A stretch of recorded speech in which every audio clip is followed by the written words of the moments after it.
শ্রী রুদ্র উবাচ শ্রী ঠাকুর বলছেন স্বর্গশ্চ প্রতিসর্গশ্চ বংশমন্তরাণি চ বংশানুচরিতশ্চৈব এতদ্ব্রূহি জনার্দনঃ।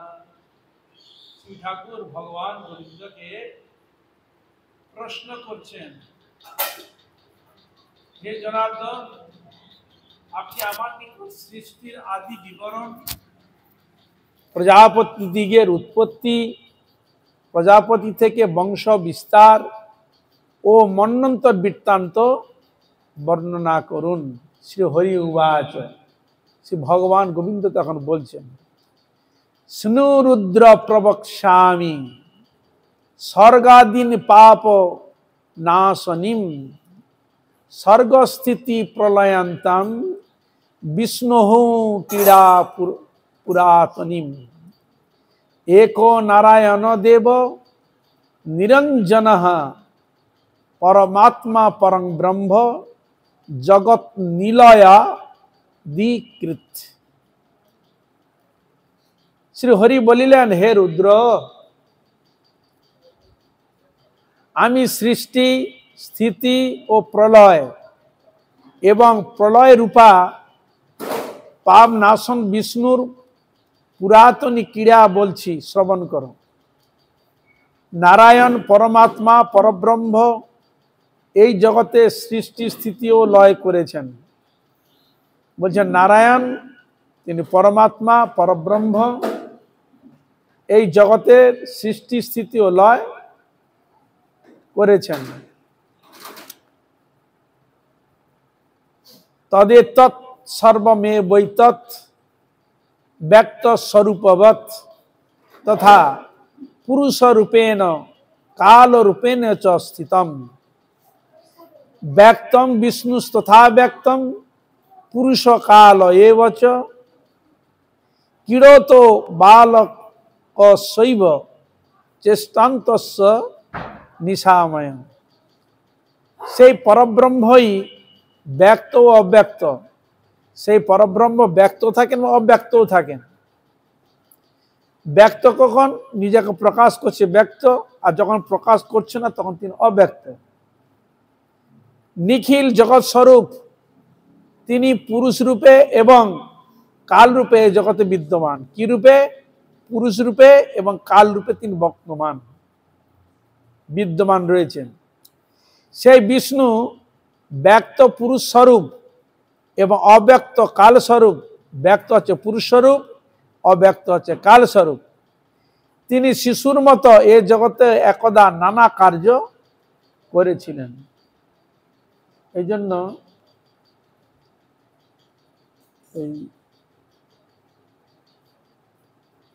নজরুল ইসলাম একটা গান আছে, খেলিছো তুমি বিশ্বলয়ে, আছে না গানটা? শিশুর আনমনে না, তাই এই সব থেকে উনি সংগ্রহ করেছে। তাহলে ভগবানই সবকিছু খেলছেন। অনাদি নিধন ধাতা অনন্ত পুরুষোত্তমঃ তস্মাৎ ভবতি চ ব্যক্তম তস্মাৎ আত্মাপি জায়তে তস্মাৎ বুদ্ধি মনস্তস্মাৎ ততঃ খং পবনস্ততঃ তস্মাৎ তেজঃ ততস্তাপ তত ভূমিং অসৃজত। সেই পরমাত্মা পরমেশ্বরের আদি ও অন্ত নেই। বুঝলেন? সে পরমেশ্বরের আদিও নেই, অন্তও নেই। তিনি এ জগতের বিধাতা, অনন্ত পুরুষোত্তম, এই জগতের বিধাতা এবং অনন্ত পুরুষোত্তম। সেই পরমেশ্বর থেকে ব্যক্ত অব্যক্ত জগৎ ও আত্মার উৎপত্তি হয়েছে। সেই আত্মা থেকে বুদ্ধি, বুদ্ধি থেকে মন, তাহলে আত্মা থেকে হয়েছে বুদ্ধি, বুদ্ধি থেকে হয়েছে মন, মন থেকে হয়েছে আকাশ, আকাশ থেকে হয়েছে বায়ু, বায়ু থেকে হয়েছে তেজ, তেজ থেকে হয়েছে জল, আর জল থেকে ভূমি উৎপন্ন হলো। কিভাবে সৃষ্টি হলো সেইটার উদাহরণ এখানে দিলেন। তাহলে আমরা পাচ্ছি যে আত্মার উৎপত্তি হয়েছে, সে আত্মা থেকে বুদ্ধির উৎপত্তি হলো, বুদ্ধি থেকে মনের উৎপত্তি হলো, মন থেকে আকাশের উৎপত্তি হলো, আকাশ থেকে বায়ুর উৎপত্তি হলো, বায়ু থেকে তেজের উৎপত্তি, তেজ মানে অগ্নি উৎপত্তি হলো, আর সে অগ্নি থেকে জল উৎপত্তি হলো, জল থেকে ভূমি উৎপন্ন হলো। বুঝা গেল? এই হলো সৃষ্টি কিভাবে হলো, তাহলে আমরা জানতে পারলাম।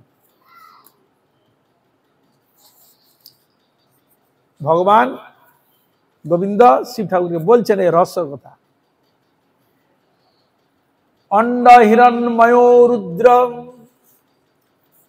তশান্তঃ স্বয়মেব হি শরীর গ্রহণম পূর্বং সৃষ্টার্থম কুরুতে প্রভু ব্রহ্মা চতুর্মুখ ভূত্বা রজো মাত্রাধিকো সদা শরীর গ্রহণং কৃত্বা সৃজ তে দত্ত চরাচরম।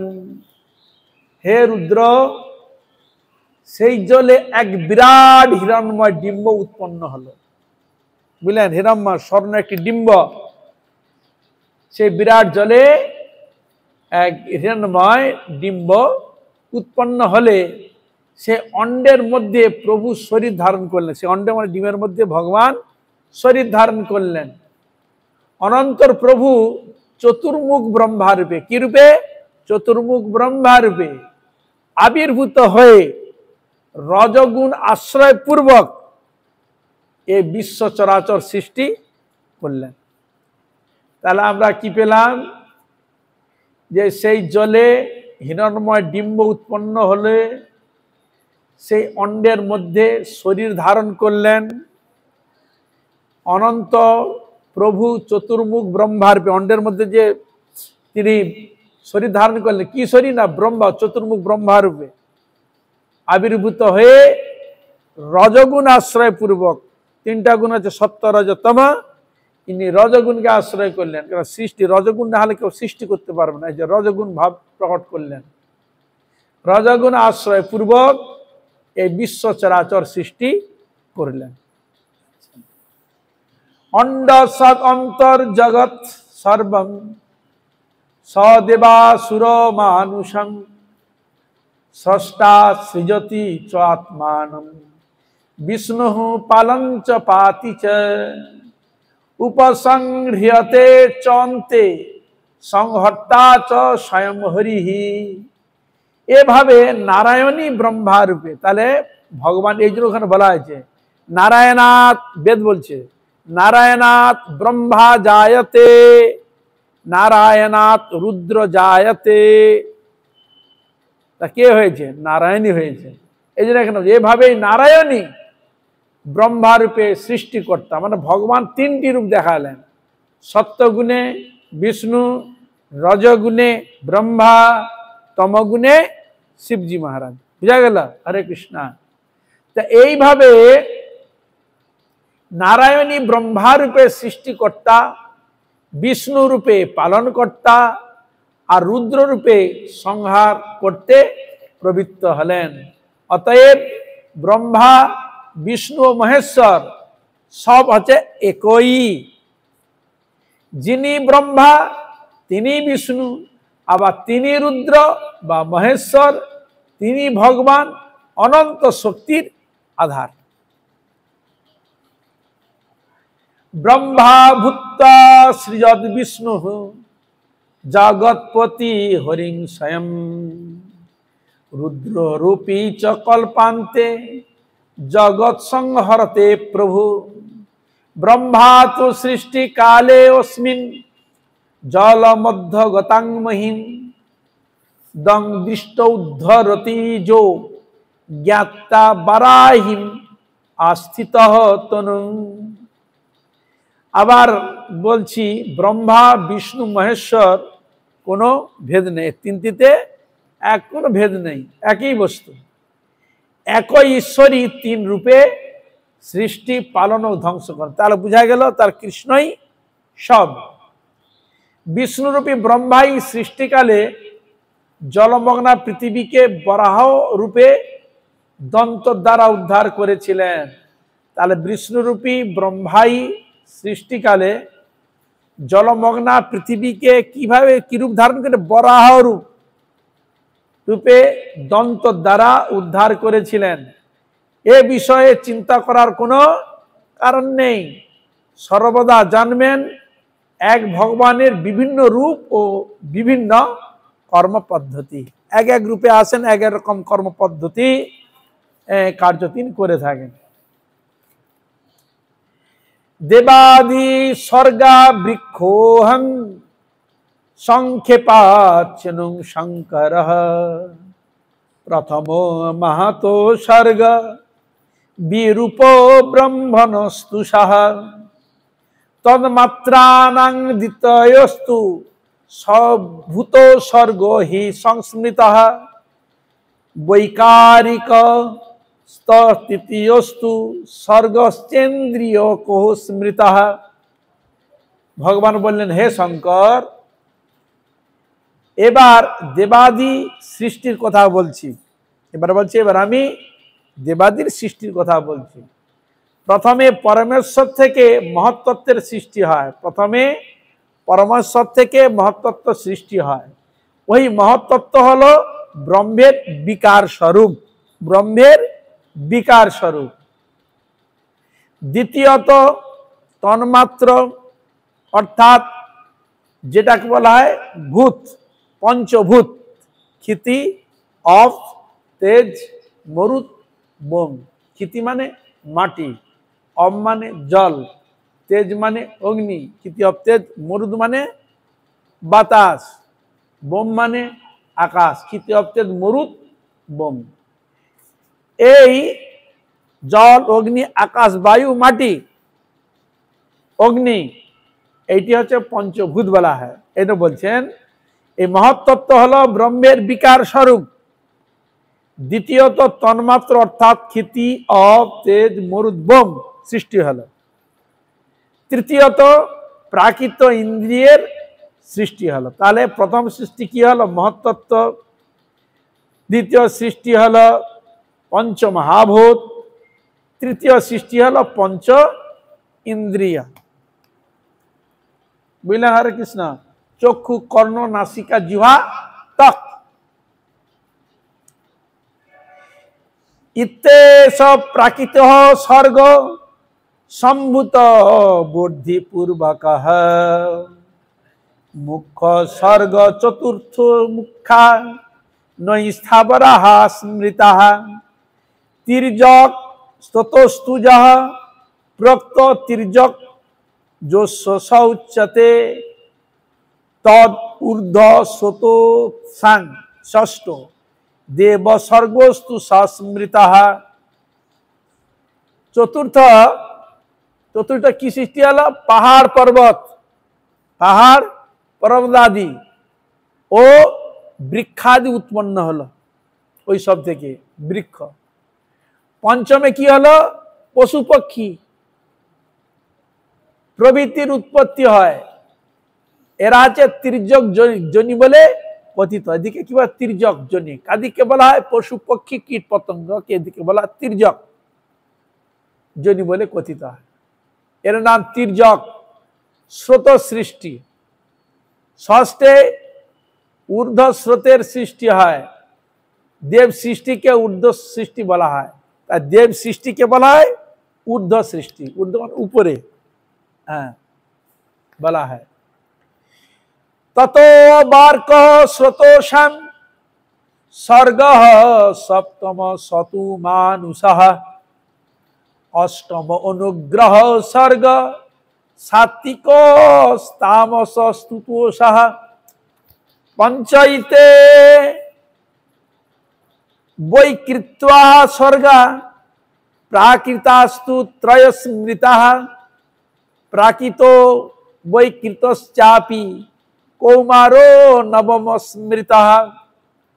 সপ্তমে অর্বাক স্রোত সৃষ্টি। অর্থাৎ মনুষ্য সৃষ্টি হয়। মনুষ্য সপ্তমে হলো মনুষ্য, অষ্টমে হলো অনুগ্রহ সৃষ্টি, অর্থাৎ সাত্বিক ও তামস উভয় স্বভাব, এটিকে বলা দেব সৃষ্টি।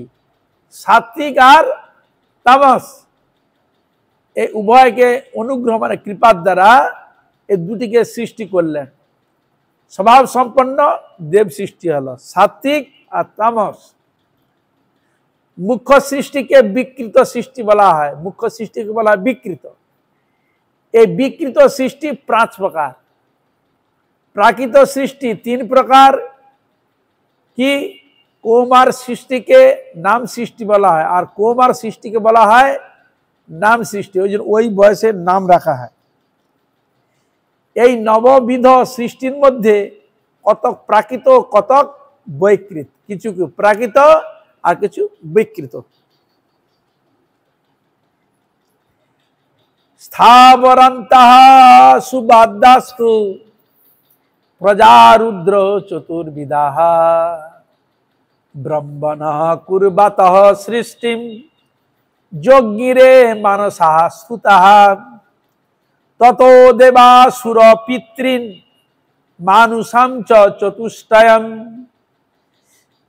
শ্রী শিখররম্ভ্যাং সে তানি সমানম্য পূজয়ত। তখন ভগবান বললেন, হে রুদ্র, প্রজাপতি যখন সৃষ্টি কার্যে প্রবৃত্ত হলেন ব্রহ্মা, তখন তার ইচ্ছায় দেবতা, তখন তার ইচ্ছাতে দেবতা, মনুষ্য, তির্যকজনী ও স্থাবরে চতুর্বিধ প্রজা উৎপন্ন হলো। কার ইচ্ছায়? ব্রহ্মার ইচ্ছাতে। কে কে সৃষ্টি হলো? দেবতা, মনুষ্য, তির্যক ও স্থাবর, এই চতুর্বিধ প্রজা সৃষ্টি হলো। পরে তিনি অম্ভ নামে অসুর সৃষ্টি করলেন। পিতৃ মনুষ্য সৃষ্টি করার ইচ্ছা প্রকাশ করলেন ও আত্মাতে সংযোগ করলেন। মুক্তাত্মনস্তু মাত্রায়া মুদ্রিক্তা ভূত প্রজাপতে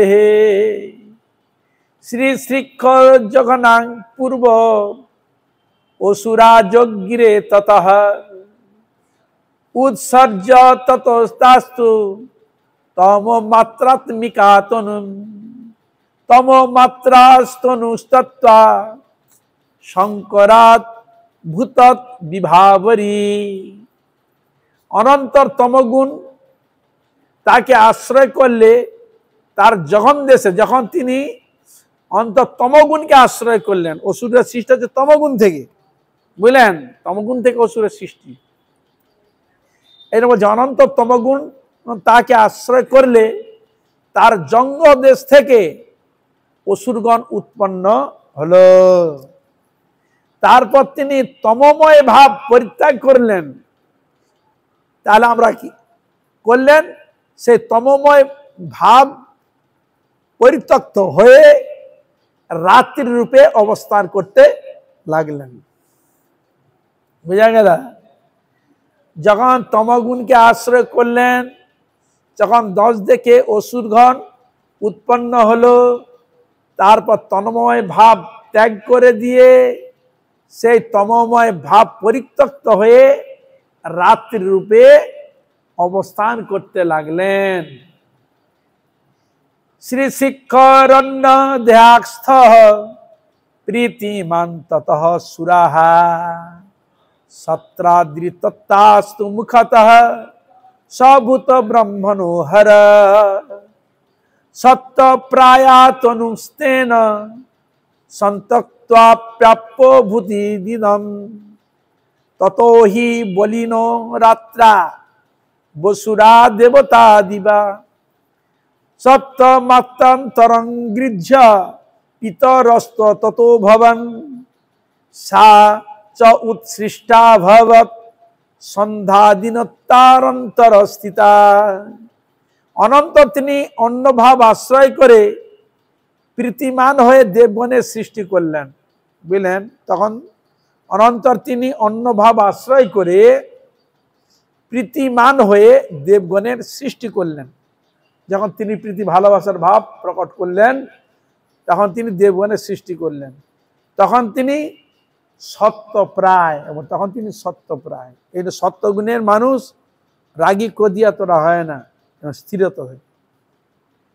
আচ্ছা, তখন তিনি সত্যপ্রায়, তা দিবস রূপে পরিণত, তা হলো দিবস রূপে পরিণত হলো। এ কারণে অসুরগণ রাত্রিকালে, দেবগণ দিনে। বুঝলে হরে কৃষ্ণ? এই যে অন্যান্য অপদেবতা আদি যেসব, কখন ঘুরে ওরা? রাত্রিতে। হরে কৃষ্ণ। ওরা রাত্রিতে ভূত প্রেত পিশাচ রাক্ষস ইত্যাদি ওদের গমনাগমন কোন সময়? রাত্রি হয়। এই জন্য ওদেরকে বলা হয় নিশাচর। কি বলা হয়? নিশাচর। রাত্রিতে ওরা পরিভ্রমণ করে। এই জন্য বললেন এখানে অসুরগণ রাত্রিকালে ও দেবতাগণ দিবাতে প্রবল হয়ে থাকেন, মানে শক্তি থাকে। এই জন্য আসরিক প্রবৃত্তির লোক রাত্রে খুব ক্ষমতা বেশি, আর দেবতাগণ দিনে। এর বলছে দিবাতে প্রবল হয়ে। অনন্তর ব্রহ্মা সাত্ত্বিক ভাব অবলম্বন করলে তার উভয় পার্শ্ব থেকে পিতৃগণের সৃষ্টি হলো। বুঝলেন? যখন ব্রহ্মা সাত্ত্বিক ভাব অবলম্বন করলে তার উভয় পার্শ্ব থেকে পিতৃগণের সৃষ্টি হলো। পরে তিনি সত্যভাব পরিত্যাগ করলে দিবা ও রাত্রির মধ্যগত সন্ধ্যারূপে পরিণত হলো। তাহলে তিনি সত্যভাব ত্যাগ করলেন, তখন দিবা ও রাত্রি মধ্যগত। তাহলে সন্ধ্যাগত, দিবা এবং রাত্রির মধ্যগত দেশ, তাকে বলা সন্ধ্যা। তার সন্ধ্যাকে সৃষ্টি করলেন, সন্ধ্যা নামে পরিণত হয়। রজো মাত্রান্তরং গৃহ্যা মনুষাস্তবম স্তবঃ সা তত্ত্বা চ ভবঃ জ্যোৎস্নাঃ প্রাক সন্ধ্যা যা বিধীয়তে। জ্যোৎস্না রাত্র নহি সন্ধ্যা শরীরানি তু তস্য বৈ।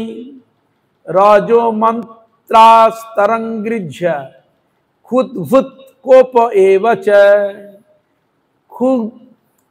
ক্ষুদ্মাক্ষার সৃজন ধক্ষান রক্ষমান রক্ষনাচ্চ স। যক্ষাখ্যা যক্ষনা যজ্ঞেয়া সর্পা বৈকেশ সর্পনা।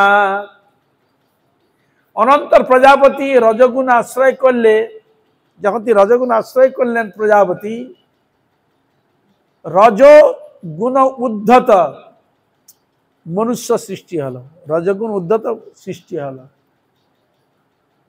আচ্ছা, তখন তিনি রাজসিক ভাব ত্যাগ করলেন, ওই রাজসিক ভাব পূর্ব সন্ধ্যা নামে খ্যাত হলেন। ওই রাজসিক ভাব পূর্ব সন্ধ্যা নামে খ্যাত হলো এবং জ্যোৎস্না রূপে পরিণত হলো। তাহলে সন্ধ্যা নামে খ্যাত হয়ে জ্যোৎস্না রূপে পরিণত হলো। জ্যোৎস্না দিন রাত্রি ও সন্ধ্যা, তার জ্যোৎস্না দিন এবং রাত্রি ও সন্ধ্যা, এই চারিটি ব্রহ্মার শরীরস্থ গুণের, এর চারটি ব্রহ্মার শরীর গুণ থেকে প্রকাশিত গুণের পরিমাণ। পরে ব্রহ্মা অন্যান্য রজগুণ আশ্রয় করলে তাতে ক্ষুধা ও ক্রোধের সৃষ্টি হয়। এই যে আমাদের ক্ষুধা, এটা ওই জন্য বলে আসরিক বৃত্তি। হ্যাঁ, ব্রহ্মা অন্যান্য রজগুণ আশ্রয় করলে তখন তাতে ক্ষুধা এবং ক্রোধের সৃষ্টি হলো। তখন ভগবান ক্ষুধাতুর রাক্ষসাদি প্রাণী সৃষ্টি করলেন। যখন ক্ষুধা লাগলো তখন ক্ষুধাতুর রাক্ষস প্রাণীকে সৃষ্টি করলেন।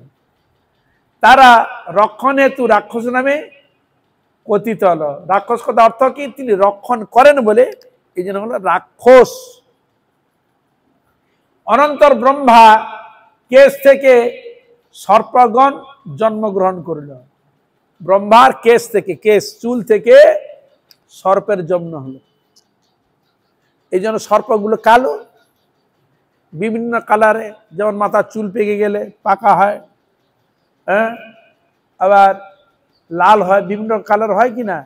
এই জন্য সাপ বিভিন্ন কালারের রয়েছে। এদের এখানে বললেন যখন রাক্ষস নামে কথিত হলো, অনন্ত ব্রহ্মার কেশ থেকে সর্পগণ জন্মগ্রহণ করল। তা জানা গেল তথ্যগুলো কত। जाता कपेन भूताद्या गंधर्वाः जज्ञिरे ततः पिबंत जज्ञिरे वाचन गंधर्वास्तेन ते अनं अवयो वक्ष चक्रे मुखो तो जहा सदृष्टवान सृष्टवानानुदरागास्य पार्श्याभ्यांच प्रजापतिः पद्भावनांच स्यासस मातंगान गर्भ उष्ट्रादिकांस्ततः औषध फल मूलिन्नो रम्य भस्तस्य जज्ञिरे। तारपर सृष्टिकर्ता ब्रह्मार क्रोधे भूत गंधर्व प्रभृति प्राणीगण उत्पन्न हलो। कोथा थेके? ब्रह्मार क्रोध थेके। क्रोध थेके भूत गंधर्व प्राणी प्रभृति प्राणी उत्पन्न हलो। এই সকল প্রাণী संगीत प्रिय। এই যে গন্ধর্ব এরা গান করতে খুব ভালোবাসে। হ্যাঁ, এই যে ভূত গন্ধর্ব প্রভৃতি কোথা থেকে উৎপন্ন? ব্রহ্মার ক্রোধ থেকে। এরা ক্রোধীও হয়। হ্যাঁ, ক্রোধে ভূত গন্ধর্ব প্রভৃতি প্রাণীগণ উৎপন্ন হলো। এই সকল প্রাণী संगीत প্রিয়। এদের প্রিয় হচ্ছে গান বাজনা, তাই এদেরকে গন্ধর্ব বলা হয়। এই জন্য এদেরকে গন্ধর্ব বলা হয়। অনন্তর ব্রহ্মা স্বীয় বক্ষস্থল থেকে মেষ, মুখ থেকে ছাগ, উদর ও বুঝলেন? তাহলে অনন্তর ব্রহ্মা স্বীয় বক্ষস্থল থেকে মেষ, মুখ থেকে ছাগ, বক্ষস্থ থেকে মেষ মানে এই যে মহিষ, মহিষ মহিষ ভেড়াটা এগুলো হয় না, ওখান থেকে হয়েছে। মুখ থেকে হয়েছে ছাগল, উদর থেকে হয়েছে পার্শ্বদেশ থেকে হচ্ছে গরু, পদদ্বয় থেকে হয়েছে অশ্ব মানে ঘোড়া, মাতঙ্গ, গর্ধব, উট প্রভৃতি জীবগণ সৃষ্টি করলেন। তার কেশ থেকে ফলমূল ও ঔষধি সকল জন্মগ্রহণ করেছে। গৌরাজঃ পুরুষ মেষ অশ্বাশ্বতরো গর্ধবাঃ এতান গ্রাম্যান পশুন প্রাহু রানন্যাংশ্চ নিবোধ মে সা পদং দ্বিখুরং হস্তি বানরাঃ পক্ষী পঞ্চমাঃ ঔদকাঃ পশব ষষ্ঠা সপ্তমাশ্চ সরীসৃপাঃ। গো অজ মানে ছাগল, গো মানে গরু, অজ মানে ছাগল, মনুষ্য, মেষ, অশ্বতর, গর্ধব এরা গ্রাম্য জন্তু। এই জন্য এরা গ্রামে থাকে। গ্রামের লোক রাখে না, হ্যাঁ পুষে, কিন্তু বাঘ পুষে কি? তাই যে তাহলে গরুকে পুষে, অজ, মনুষ্যগণ তো রয়েছে, মেষ, অশ্ব আদি, গর্ধব এদেরকেও পালন করে। এদিকে বলা হয় গ্রাম্য জন্তু, গ্রাম্য। সাপদ ব্যাঘ্র প্রভৃতি বন্য হিংস্র জন্তু। সাপদ হচ্ছে ব্যাঘ্র মানে বাঘ, সিংহ, ভালুক ইত্যাদি। এরা কোথায় থাকে? বনে থাকে। এরা আছে হিংস্র প্রাণী। দ্বিতীয়ত দ্বিখুর, যাদের খুর, আচ্ছা, দ্বিতীয় হচ্ছে দ্বিখুর মানে খুর, এই যে পাঁচ চেরা থাকে না, দুটো খুর, যাদের খুর খণ্ডিত এরা জন্মগ্রহণ করল। তৃতীয়ত সৃষ্টি হলো হস্তি, হাতি। চতুর্থত বানর, পঞ্চম হলো পক্ষী, ষষ্ঠ হলো কুর্মাদি, কুরুমু, কচ্ছপ, কচুয়া আদি। জলচর, এরা জলে থাকে। এদিকে আবার উভয়চরও বলা হয়, জলেও থাকে ডাঙায়ও থাকে। ব্যাংকেও বা উভয়চর বলা হয়, জলেও থাকে ডাঙায়ও থাকে। হ্যাঁ,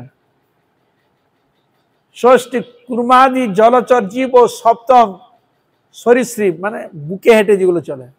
সরীসৃপ কাঁধে করে যারা বুকে হেঁটে, যেমন সাপ বুকে হেঁটে চলে, কেঁচো, গিরগিটি, টিকটিকি আছে না, ওরা কি করে বুকে হেঁটে চলে, বুকের ভর করে, এর মানে সরীসৃপ জন্মগ্রহণ করিল।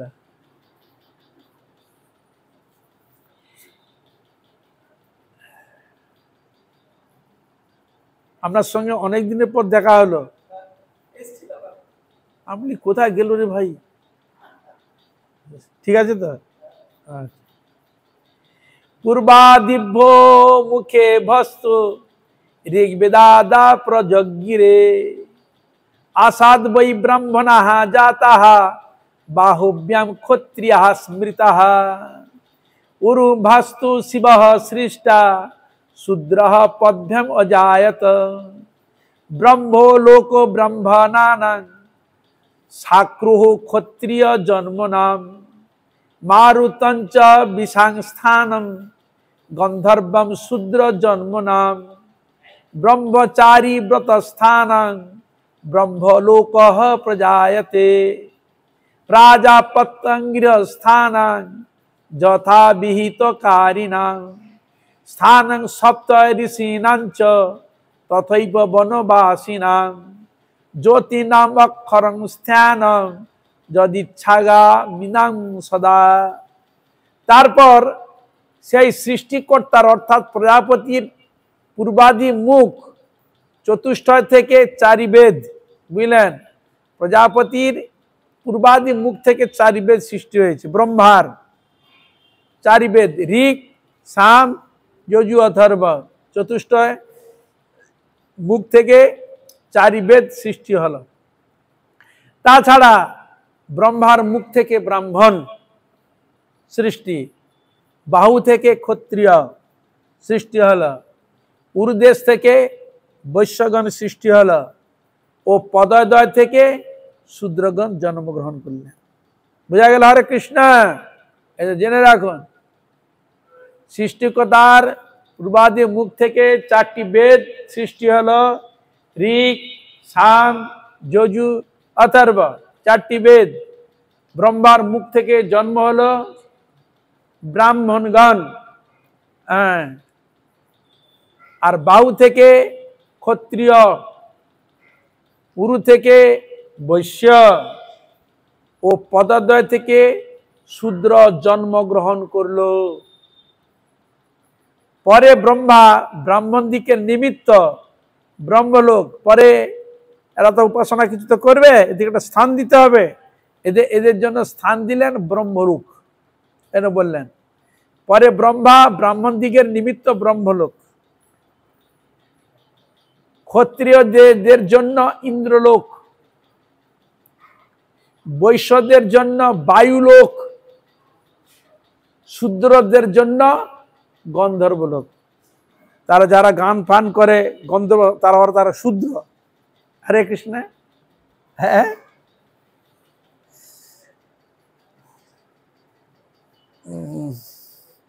তাই তো বলছে শূদ্রদের জন্য গন্ধর্বলোক। তাহলে আবার বলছি ব্রহ্মচারীদের জন্য ব্রহ্মলোক, সধর্ম রত গৃহস্থের জন্য প্রাজাপত্য লোক এবং সপ্তর্ষি বনবাসী ও জ্যোতিদের জন্য যত উপযুক্ত অক্ষয় লোক সকল বিহিত করলেন। তারা স্ব স্ব ইচ্ছানুসারে অভিলষিত স্থানে বাস করতে লাগলেন। তাহলে আমরা কি জানলাম? ব্রহ্মার মুখ থেকে ঋক সাম যজু এলো, ব্রহ্মার মুখ থেকে ব্রাহ্মণ এলেন, বাহু থেকে ক্ষত্রিয় হলো, আর উরুদেশ থেকে হলো বৈশ্য, এবং ব্রহ্মার পদোদয় থেকে শূদ্র এলেন। আচ্ছা, পরে ব্রহ্মা ব্রাহ্মণ দিকের নিমিত্ত ব্রহ্মলোক, ক্ষত্রিয়দের জন্য ইন্দ্রলোক, বৈশ্যদের জন্য বায়ুলোক, শূদ্রদের জন্য গন্ধর্বলোক, ব্রহ্মচারীদের জন্য ব্রহ্মলোক, এবং স্বধর্ম গৃহস্থ, যারা স্বধর্ম গৃহস্থ পালন করছেন তাদের জন্য প্রাজাপত্য লোক, হ্যাঁ তাদেরকে বলে প্রজাপত্য লোক, এবং সপ্তর্ষিগণ, বনবাসী ও সন্ন্যাসী মানে জ্যোতি মানে সন্ন্যাসী দিগের জন্য যথোপযুক্ত অক্ষয় লোক সকল বিহিত করলেন। তারা স্ব স্ব ইচ্ছা অনুসারে অভিলষিত স্থানে বাস করতে লাগলেন। ইতি শ্রী গরুড় পুরাণে পূর্বখণ্ডে সৃষ্টি বর্ণন নামক চতুর্থ অধ্যায় সমাপ্ত হয়। এটা চতুর্থ অধ্যায়ে এই সৃষ্টি সম্বন্ধে আলোচিত হয়েছে। এটি এই কথা শিব ঠাকুরকে শোনালেন স্বয়ং ভগবান। শিব ঠাকুর শুনতে চাচ্ছেন সৃষ্টির ব্যাপারে, আর ভগবান তিনি এই সৃষ্টি সম্বন্ধে কথাগুলো বললেন। এবার পঞ্চম অধ্যায় ব্রহ্মার মানস পুত্রাদির বর্ণন। শ্রী হরি উবাচ কৃত্যে মূত্র সংস্থানম প্রভাস স্বর্গস্তু মানসম অথা শ্রীযৎ প্রজাকর্তিন মানসাংস্তনয়ন প্রভু ধর্মং রুদ্রং মনুশ্চৈব সনকম সনাতনম ভৃগু সনত কুমারঞ্চ রুচি শুদ্ধস্তথৈব চ। হরি বলিলেন, ব্রহ্মা এই রূপে ইহলোক পরলোকাদি সংস্থাপন করে প্রজাদি সৃষ্টি করার বাসনা করলেন। অনন্তর তিনি মানস পুত্র সৃষ্টি করলেন। পরে তিনি ধর্ম, রুদ্র, মনু, সনক, ভৃগু, সনত কুমার, রুচি, শুদ্ধ ইত্যাদিগের সৃষ্টি করলেন।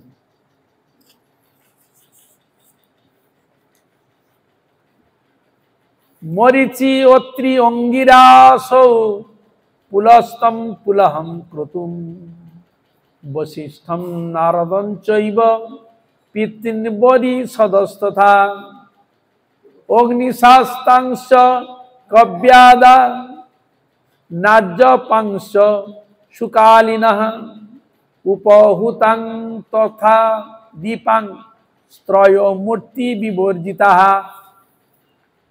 সেই সঙ্গে মরিচি, অত্রি, অঙ্গিরা, পুলস্ত, পুলহ, ক্রতু, বশিষ্ঠ, নারদ, বহিরিষদ, অগ্নিসাত্তা, কব্বাদ, আজ্জব, সুকালীন, উপভূত ও দীপ্যমানা প্রভৃতি পিতৃগণের সৃষ্টি করলেন। হ্যাঁ, না এখানে ভিগুর কথা তো দেখছি না, ভিগুর কথা দেখছি না। এখানে বলছে মরিচি, এখানে বলছে মরিচি, অত্রি, অঙ্গিরা, পুলস্ত, পুলহ, ক্রতু, বশিষ্ঠ, নারদ, বহিরিষদ, অগ্নিসাত্তা, কব্বাত, আজ্জব, সুকালীন, উপভূত ও দীপ্যমানা প্রভৃতি পিতৃগণের সৃষ্টি করলেন। বহিরিষদ প্রভৃতি পিতৃগণের সংখ্যা 7, পিতৃগণের সংখ্যা হচ্ছে 7। তন্মধ্যে 3টি মূর্তিমান, মূর্তিহীন, তার মধ্যে 3টি মূর্তিহীন ওর 4টি মূর্তিমান। হ্যাঁ, তিনটা আছে মূর্তিহীন আর উপহূত। হ্যাঁ, হ্যাঁ, এগুলো হচ্ছে পিতৃ। এই জন্য একসঙ্গে এদিকে ধরেছে কেন না, ইনাদের বংশ তো আমাদের, এই জন্য গোত্র বলা হয় না।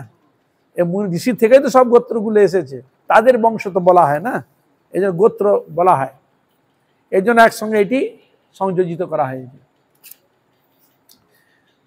সমুত্তয়স্য চত্তারোপি অঙ্গুষ্টাদক্ষ মিশ্র ব্যামা অঙ্গুষ্টাহ তস্য ভার্যাম অসৃজৎ পর্ম সম্ভবঃ তস্যাস্তু জনয়ামাস দক্ষ দুহিতরো শুভাঃ দদৌ তা ব্রহ্মপুত্রেভ্য স্বতিং রুদ্রায় দত্তবান রুদ্রপুত্রা বভুবুহি সংখ্যাত তাহা মহাবলাহা।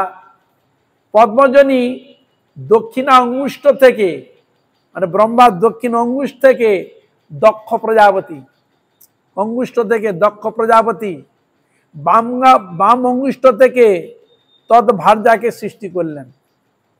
বুঝলেন, প্রজাপতি পদ্মজনী, দক্ষিণ অঙ্গুল থেকে দক্ষ প্রজাপতি, এবার বাম থেকে হয়েছে তার ভার্যা স্ত্রী সৃষ্টি করলেন।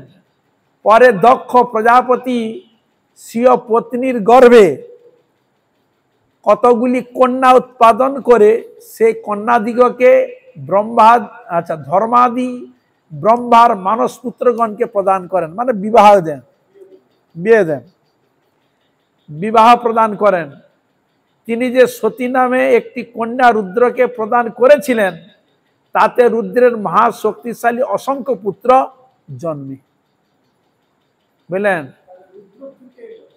এখানে বলে দিয়েছেন যে সতী নামে যে একটি কন্যা রুদ্রকে প্রদান করেছিলেন, তাতে রুদ্রের মহাশক্তিশালী অসংখ্য পুত্র সব জন্মগ্রহণ করেছেন।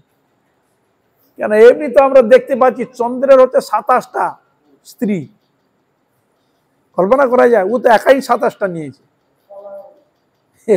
যাই হোক, এতগুলো, ওই তো একটাই বিয়ে করেছে এতগুলো। চন্দ্র 27টা নক্ষত্র, ওই জন্য ওদের নামে হয়েছে না নক্ষত্র। যাই হোক, রুদ্র অসংখ্য পুত্র জন্মগ্রহণ করালেন। আচ্ছা, এবার ভৃগুর কথা আসছে।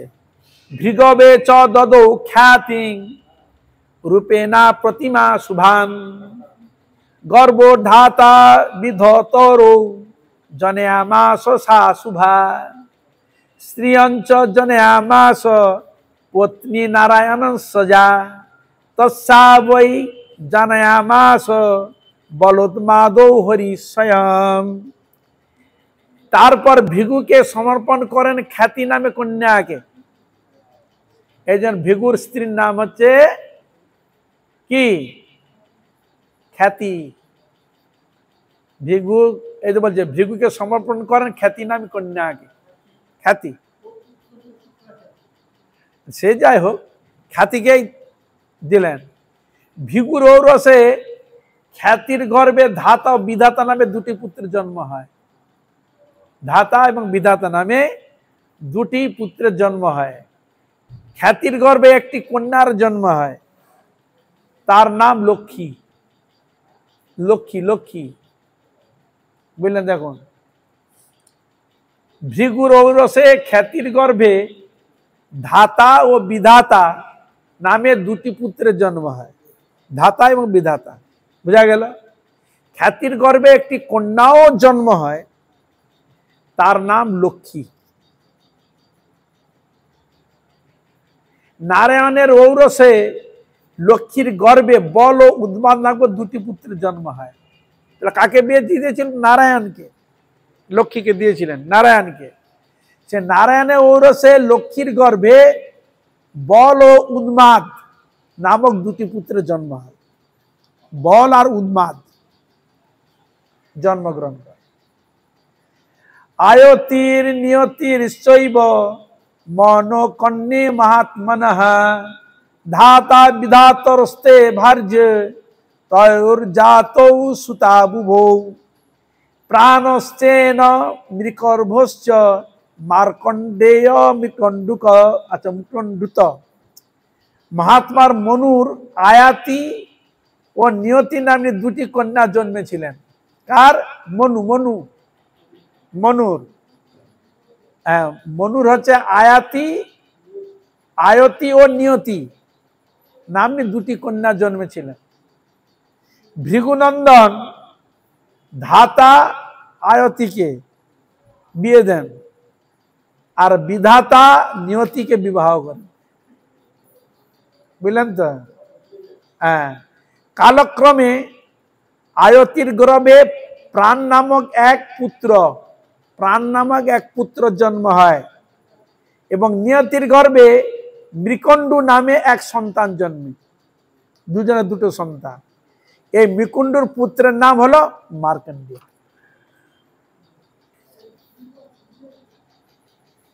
पत्नी मरीचे संभूति पूर्णे मानस सूयत विरज सर्वगश्चैव तस्य पुप्रामात्मनः स्मितेश्च अंगिरस पुत्रः प्रसूता कन्नकास्तथा शिलीबाली कहुश्चैव राका च अनुमतिस्तथा दक्ष राजेर कन्या सम्भूति के विवाह करें मरीचि।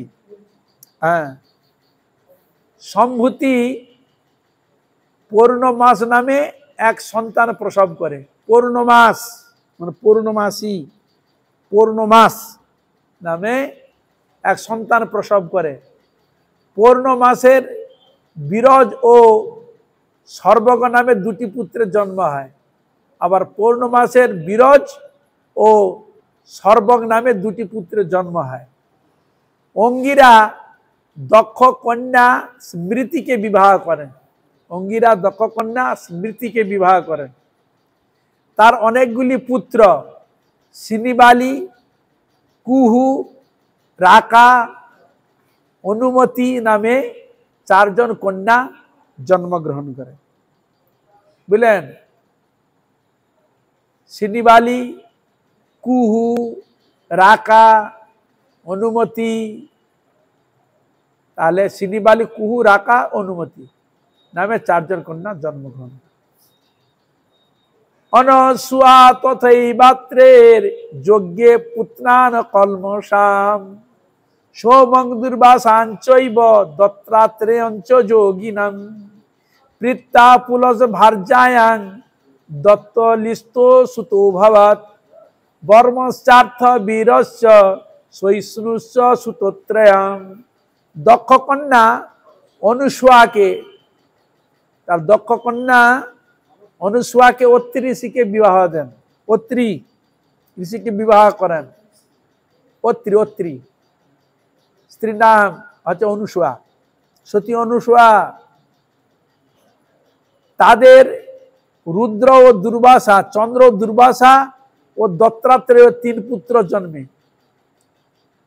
चंद्र,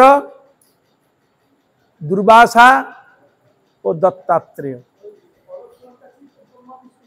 हाँ वो हाँ जे सोम, सोम से चंद्र, सोम चंद्र का एक नाम होच्छे सोम।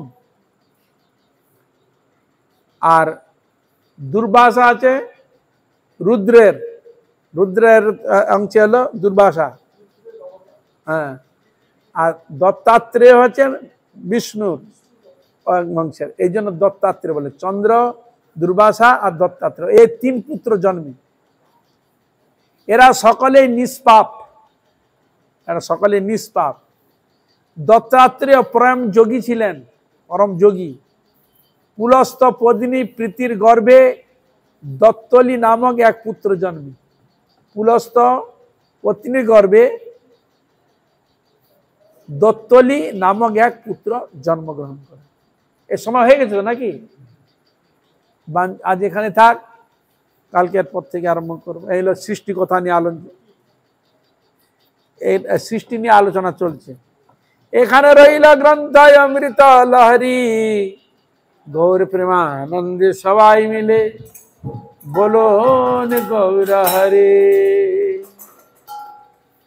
আপনারা কৃপা করুন, আশীর্বাদ করুন যেন এইভাবে হরিগুরু বৈষ্ণবের মহিমা গুণগান কীর্তন করে আমার নরাধম পাপিষ্ঠ জনকে যেন ধন্য করতে পারি। হইয়া যেন হইবেন প্রভু দাস, সবার চরণ বন্ধু দন্তে চরিয়া। हरे कृष्ण कृष्ण कृष्ण हरे हरे, हरे राम राम राम हरे हरे। हरे कृष्ण कृष्ण कृष्ण कृष्ण हरे हरे, हरे Ram Ram Ram Hare Hare. Hare Krishna, Krishna Krishna, Hare Hare, Hare Rama, Rama Rama, Hare Hare. Hare Krishna, Krishna Krishna, Hare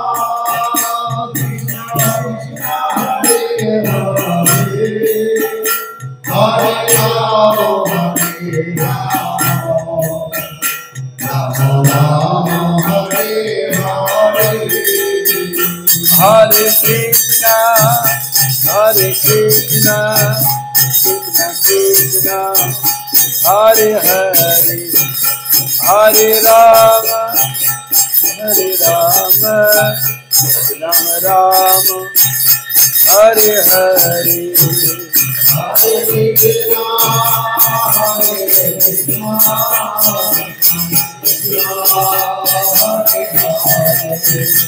Hare Rama,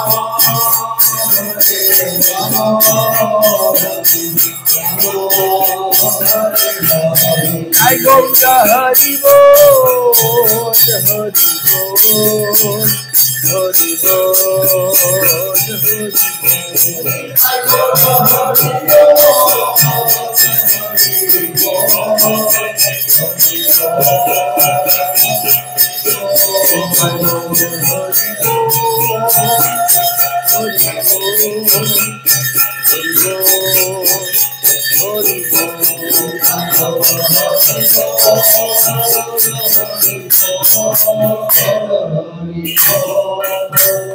Hare.